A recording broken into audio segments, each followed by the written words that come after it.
లలితా సహస్రనామం ఉపదేశం లేకుండా చదివితే కనుక కొంపలు అంటుకుపోతాయట కదండి. నిజమేనా?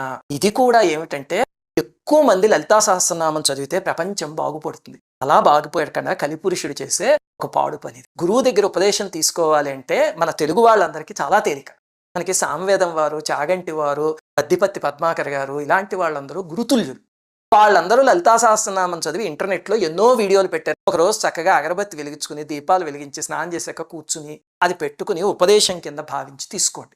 ఇంకక్కడి నుంచి అది పెట్టుకుని రోజు వింటూ చదువుకుంటూ అది అయిపోయాక ఆఖరిలో యదక్షర పదభ్రష్టం మాత్రాహీనంతు యద్భవేత్ తత్సర్వం క్షమ్యతాం దేవి నారాయణి నమోస్తుతే అని ఒక శ్లోకం చదువుకోండి.